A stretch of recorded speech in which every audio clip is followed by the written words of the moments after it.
1 айлық пенсиям 5040 сом. 40 сомға екенен алып алам, болады. Қалғаны ошолорго мындай бир жөлөк болсун. Мына ушундай тамаша сөзү менен баарынын көңүлүн жибиткен Кыргыз Республикасынын мамлекеттик тил комиссиясынын Жалал-Абад облусундагы ыйгарым укуктуу өкүлү Үпөл Асаналиева бүгүнкү сынактын катышуучуларын колдоо иретинде өзүнүн баар акысын белек кылганы турат. Себеби кыргыз тилин кадырлаган, ага өз салымын кошкон ар бир жаран мактоого жана сыйга татыктуу дейт ал өз сөзүндө. Иштегенге баягы мугалимдерге шыктандыруу болот. Алардын кандайдыр бир патриоттук сезими ойгонот. Анан бул нерсе бүгүнкү иш-чарадан кийин көп нерсеге баягы сезими ойгонмой уктап аткандарга да жетсин ушулчу. Колдоо керек да сөзсүзчү. Себеби булар эң жана айлыкты аз алган мугалимдерде.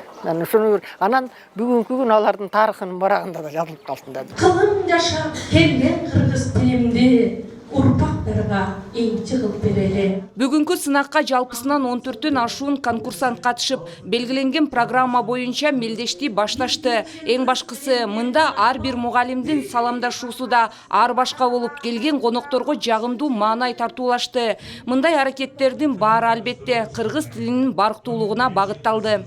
Тарыхты тастыктаган улуу кыргыздын басып өткөн жолун, салт санаасын, үрп адатын муундан муунга калтыруучу, улуу көчтү улоочу, жаштарга жол көрсөтүүчү, жакшылыкка үндөочү мугалим.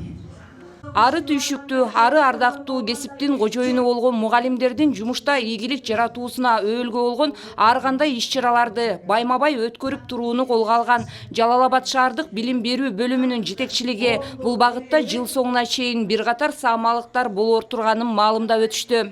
Алдыда келеткан мугалимдердин кесиптик майрамына карата да жылдын мыкты мугалими деген кароо сынактарды, ошондой эле жылдын мыкты класс жетекчиси, анткени класс жетекчиси бул балдарга тарбия ишин жүргүзөт.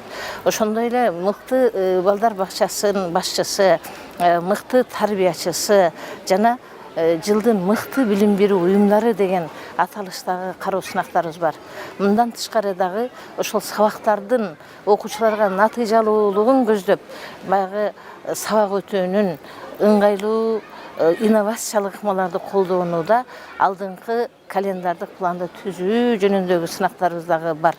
Маалыматка ылайык, мамлекеттик тилдин 32 жылдыгына арналган сынактын жыйынтыгы Кыргыз Республикасында мамлекеттик тил кыргыз тили кабыл алынган күндүн урматына 23 сентябрда чыгарылмакчы. Улкан Кожоева, Буркан Бекматов, жаңылыктар үчүн.